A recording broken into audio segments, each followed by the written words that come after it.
رفقای گلم خیلی خوش اومدی به یه ویدیو دیگه از چنل آرگیم. اومدی بریم سراغ گردونه کولد کلا به اضافه گرفتن توکن رایگان. اومدیم ببینیم بهمون شانسمون چی میده، پس منتظر نباشیم بریم سراغ ویدیو. این اکانت فیک باش اومدم، خوام ببینم بهم چی میده. لطفا لایک کامنت سابسکرایب فراموش نشه. بزن بریم، لیتس گو. خب اینجا میریم گردونه پیدا میکنیم گردونه‌شو. یا این برای گردنش هست. خب میریم اینجا.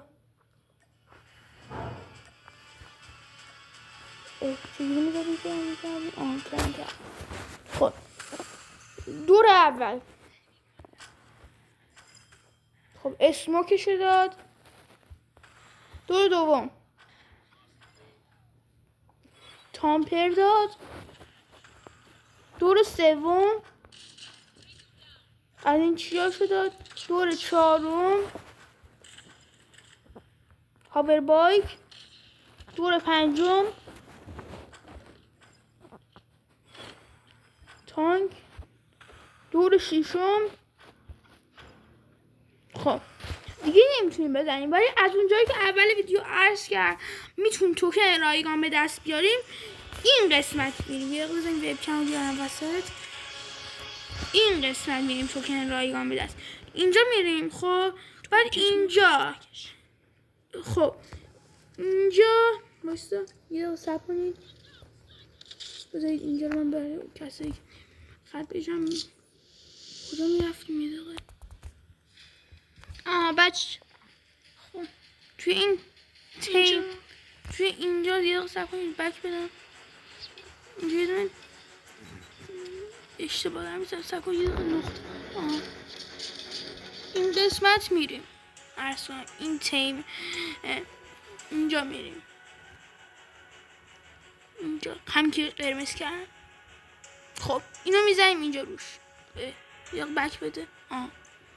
اینجا بعدش عرض میکنم خدمتتون میریم تو سورپرایز اسپیشال ایونتس. اینجا همینجا عکس هالووین اینا هستش. اینجا میزنیم روش.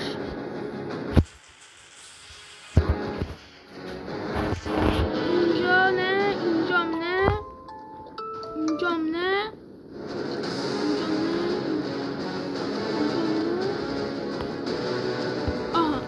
این قسمت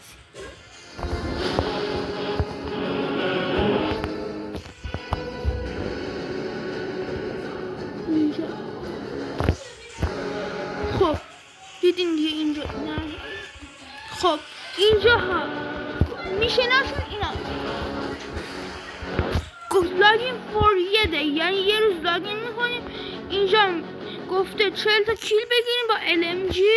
اینجا هم گفته 40 تا کیل با اسولت رایفل، 20 تا کیل با LMG، 20 تا کیل با اسولت رایفل،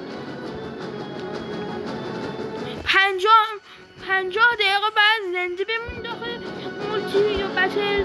اینجا هم گفته 40 دقیقه زنده بمونید داخل مولتی یا بتل، 30 دقیقه داخل مولتی یا بتل، یا 20 دقیقه یا 10 دقیقه. بعد هم اینجا گفته 7 روز لاگین کنیم، 5 روز لاگین کنیم، 3 روز لاگین کنیم با 2 روز. این ایونتشه. تا ویدیوی بعدی خداحافظ.